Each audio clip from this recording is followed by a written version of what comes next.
নিয়ে যে আলোচনার যে প্রবন্ধগুলো রয়েছে, তিনটা পয়েন্ট নিয়ে আমি আলোচনা করব। 1 নাম্বার পয়েন্ট যেটা, ক্রিকেটারদেরকে ডোবান তাদের স্ত্রীরা। ক্রিকেটারদের পারফরমেন্সের থেকে স্ত্রীদের যে ফেসবুকের পারফরমেন্স, সেটা অনেক ক্ষেত্রে আমার কাছে মনে হয় যে অতিরিক্ত হয়ে যায়। এই পারফরমেন্সটা যদি ক্রিকেটাররা মাঠে করতে পারতেন, ঘটনা অন্যরকম ঘটতে পারতো। দ্বিতীয় পয়েন্ট যেটা, যেই ফেসবুকের স্ট্যাটাসটা আসলে মুশফিকুর রহিম স্ত্রী দিয়েছেন, সেই পার্টিকুলার স্ট্যাটাসে খুব বিতর্কিত দুটো ইস্যু আমার কাছে চোখে পড়েছে। তিনি তার হাজবেন্ডের জন্য দিতেই পারেন, বাট যখন এটা নিয়ে পাবলিকলি আলোচনা হবে এবং মুশফিকুর রহিম নিজেও একজন পাবলিক ফিগার, তখন সেটা নিয়ে পুঙ্খানুপুঙ্খ ডিসকাশনের সুযোগ রয়েছে। অনেকেই বলতে পারেন যে অন্যের স্ত্রীর স্ট্যাটাস দিয়ে আমাদের আলোচনা করার দরকার কি? অন্যের স্ত্রী তো আসলে অন্য মানুষের জন্য স্ট্যাটাসটা দিয়েছে, জানানোর জন্য দিয়েছে। সো আমরা যারা জানলাম, আমরা আসলে কি জানলাম এবং তিনি কি জানালেন, এই দুটা নিয়ে আসলে ডিসকাশন করাটা খুবই গুরুত্বপূর্ণ। এবং এখানটায় দুটা পয়েন্ট, একটা হচ্ছে 20টা পেইন কিলার খেয়ে তিনি হচ্ছে খেলতে নেমেছেন দেশের জন্য, এই একটা পয়েন্ট। এই পয়েন্টটা নিয়ে আমি খুব বিশদ ডিসকাশন করতে চাই। সেকেন্ড পয়েন্ট যেটা, এটা খুবই সেন্সিটিভ, আমাকে নিয়েও বিতর্ক হইতে পারে, সেই রিস্ক নিয়ে আমি আলোচনাটা করব। এমন একজন সৎ মানুষকে পাওয়াটা আশীর্বাদ, যিনি অজু না করে তার ব্যাট বল স্পর্শ করতেন না। পৃথিবীর কোনো জায়গায় কোনো ধরনের আলোচনায়, পবিত্র কোরআনে, পবিত্র হাদিসে, ঠিক আছে, ইজমা, কিয়াস, অনেক ধরনের তো আসলে ইসলামকে কেন্দ্র করে ব্যাখ্যা জায়গা রয়েছে।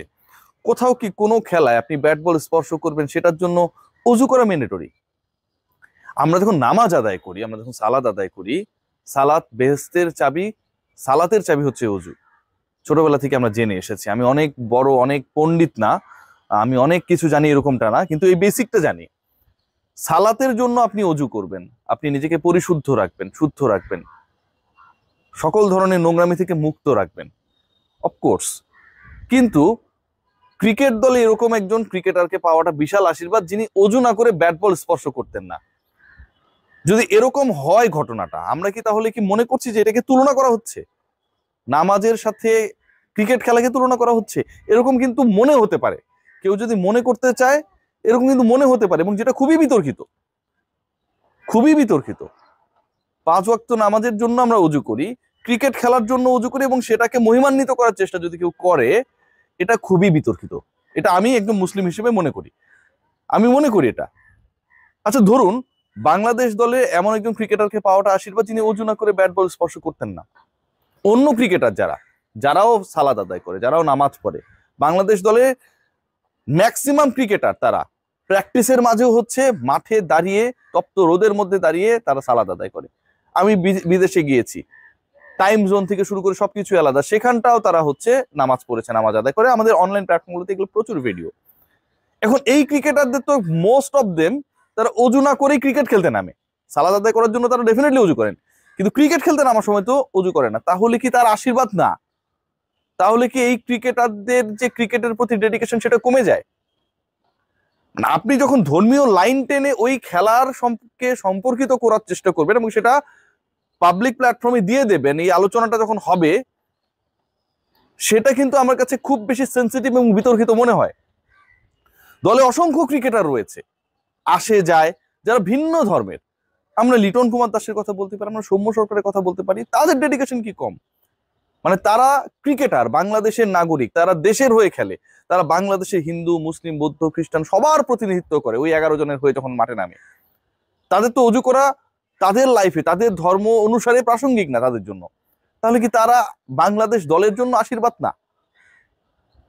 আমরা আসলে কি করতে চাই? আমরা যখন যে জিনিসটা চলে সেটাকে অবলম্বন করে সামটাইমস আমার কাছে মনে হয় ধর্মীয় সুরসুরি দেওয়ার চেষ্টা করি, যেটা একদম অনুচিত, একদম অনুচিত। খেলার সাথে অজু করার সম্পর্কটা কোথায়, এই ব্যাখ্যাটা যদি কোথার থেকে পাওয়া যেত, তাহলে আমার কাছে মনে হয় যে বুঝতে সুবিধা হতো। তিনি যেহেতু বলেছেন যে অজু না করে ব্যাট বল স্পর্শ করেন না, এটার সাথে আসলে ধর্মের সম্পর্কটা কোন জায়গায়, সেটাও যদি ব্যাখ্যা করতেন, আমার কাছে জিনিসটা অনেক জাস্টিফাইড মনে হতো। অনেক বিতর্কিত একটা আলোচনা আমি করছি, আমি জানি সেই রিস্ক নিয়ে আমি করছি, কিন্তু আমার কাছে এটা খুব বেশি ভালো মনে হয় নাই। কারণ বাংলাদেশ ক্রিকেট দলে অনেক ক্রিকেটারই ক্রিকেট খেলেন, প্র্যাকটিস করেন, এবং অজু করে নিশ্চয়ই ব্যাট বল ধরেন না। তাদের ক্ষেত্রে কি তারা আশীর্বাদ না কিনা? মানুষ ধর্ম পালন করে কেন? মানুষ ধর্ম পালন করে স্রষ্টার সন্তুষ্টির জন্য, তার সন্তুষ্টির জন্য, নিশ্চয়ই প্রচারের জন্য না। কিন্তু মুশফিকের ওয়াইফের স্ট্যাটাসটা ধর্ম পালনটাকে যেন অনেকটা প্রচারণার পর্যায়ে আমার কাছে মনে হয়েছে, ব্যক্তিগতভাবে আমার কাছে মনে হয়েছে নিয়ে গেছে, যেটা দরকার ছিল না। 20টা পেইন কিলার খেয়ে তিনি খেলেছেন। পৃথিবীতে কোনো ধরনের কোনো মেডিকেল সায়েন্স অ্যালাউ করে যে একজন ক্রিকেটার, একজন অ্যাথলিট যে কোনো খেলার সাথে সম্পৃক্ত, তিনি 20টা পেইন কিলার খেয়ে খেলবেন? প্রথমত 20টা পেইন কিলার খেলে ওই মানুষের কি হইতে পারে, তার ইন্টারনাল সিচুয়েশনসটা কতটা ওরসেন হতে পারে, সেটা নিয়ে কি কোনো ধারণা রেখেছেন? এই যে কথাটা বলেছেন, মানে 20টা পেইন কিলার তিনি একবারে খেয়েছেন নাকি 20 দিনে খেয়েছেন, সেটাও জানার বিষয়। 20 দিনে খেলে তো 20 দিন টানা খেলা থাকে না, তো কিভাবে তিনি 20টা পেইন কিলার খেলেন সেটাও জানার বিষয়। আবার যদি খেলার আগে 20টা পেইন কিলার খান, তাহলে সেটা ভাই অতি মানবীয়। এটা সকল মেডিকেল সায়েন্সের ব্যাখ্যার ঊর্ধ্বে সম্ভব। কোনো ক্রিকেটার বা কোনো অ্যাথলিটের যদি এরকম খারাপ সিচুয়েশন হয় যে তাকে খেলার জন্য 20টা পেইন কিলার খেতে হবে, সেই পার্টিকুলার ক্রিকেটারকে, খেলোয়াড়কে ওই দলের ম্যানেজমেন্ট, মেডিকেল টিম কি খেলার জন্য অ্যালাউ করবে? মানে যার 20টা পেইন কিলার খেতে হবে তার মেডিকেল সিচুয়েশন কতটা খারাপ বোঝার চেষ্টা করেন। 20টা পেইন কিলার ভাই, এগুলো তো না পা বা এইস না, আরো বড় লেভেলের পেইন কিলার, তাই না? মাথা ব্যথা, হাত ব্যথার পেইন কিলার না। সো তার অবস্থা কত খারাপ, সেরকম একজন ক্রিকেটারকে কি বাংলাদেশ ক্রিকেট টিম ম্যানেজমেন্ট খেলানোর জন্য অ্যালাউ করবে? সিরিয়াসলি দিস থিংস রিয়েলি আমার কাছে খুব সারপ্রাইজিং মনে হয়েছে। আরেকটা ব্যাপার আমি যেটা বলছি, একদম শুরুতেই যে ট্যাগলাইন যে ক্রিকেটারদের ডোবানোর জন্য তাদের বউরাই যথেষ্ট।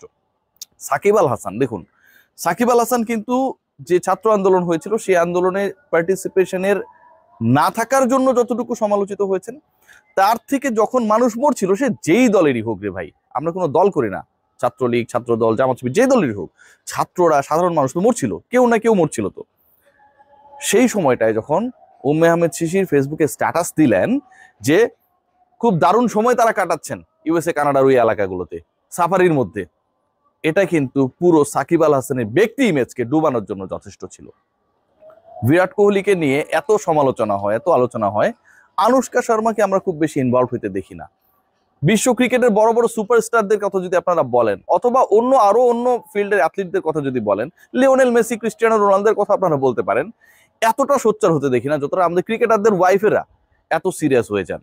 আমার কাছে মনে হয় আমাদের ক্রিকেটারদের ওয়াইফরা ফেসবুকে পারফর্ম না করে ক্রিকেটাররা যদি মাঠে পারফর্ম করে তাহলে এই বিতর্কগুলো হয় না। আর দ্বিতীয় যেটা, যখন মুশফিকটা ভালো খেলে তখন তো প্রশংসা পায়, আপনি যদি সেটাকে একসেপ্ট করেন, খারাপ খেলার সময় সমালোচনা হবে, সেটাকেও অ্যাজ আ প্রফেশনাল আপনাদেরকে একসেপ্ট করতে হবে।